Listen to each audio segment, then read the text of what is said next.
రాష్ట్రంలో ప్రస్తుతం రాజ్యసభ ఉప ఎన్నికల కోలాహలం నెలకొంది.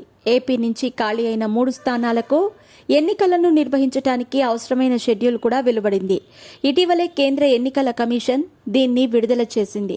అధికార తెలుగుదేశం, జనసేన, భారతీయ జనతా పార్టీ కూటమిలో అభ్యర్థుల ఎంపికపై ముమ్మరంగా కసరత్తు సాగుతోంది.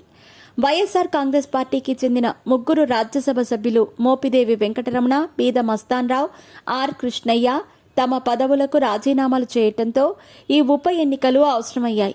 ఈ ఎన్నికలకు సంబంధించిన నోటిఫికేషన్ డిసెంబర్ 3వ తేదీన వెలువడుతుంది.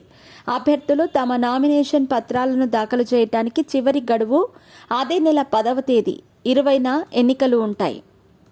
ఈ ఎన్నికల్లో అభ్యర్థిని నిలబెట్టడానికి అవసరమైన సంఖ్యాబలం వైఎస్ఆర్సీపీకి లేదు.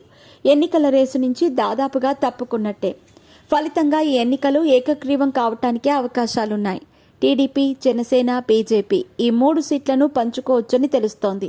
ప్రధానంగా టీడీపీ నుంచి 2, జనసేన నుంచి 1 ఎంపిక కావటం ఖాయంగా కనిపిస్తోంది. ఈ క్రమంలో జనసేన అధినేత ఉప ముఖ్యమంత్రి పవన్ కళ్యాణ్కు స్వయానా సోదరుడు, పార్టీ అధికార ప్రతినిధి నాగబాబు నామినేట్ అవుతారనే ప్రచారం విస్తృతంగా సాగుతోంది. ఇటీవలే తన హస్తినా పర్యటన సందర్భంగా పవన్ కళ్యాణ్ స్వయంగా బీజేపీ నేతల ముందు ఈ ప్రతిపాదన ఉంచారంటూ వార్తలొచ్చాయి.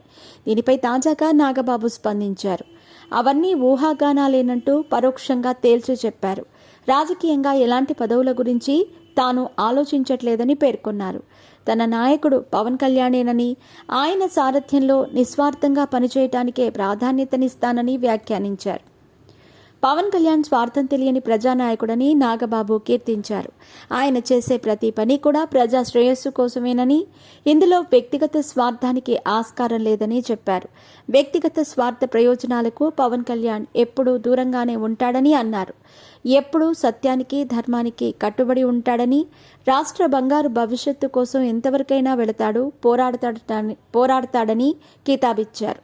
ఢిల్లీ వెళ్లిన ఉద్దేశం కూడా స్వార్థ ప్రయోజనాల కోసం ఎంత మాత్రమూ కాదు, మన రాష్ట్ర ప్రయోజనాల కోసమేనని నాగబాబు తేల్చి చెప్పారు. అలాంటి నాయకుడి కోసం తన జీవితాన్ని ఇవ్వటానికి సిద్ధంగా ఉంటానని పేర్కొన్నారు.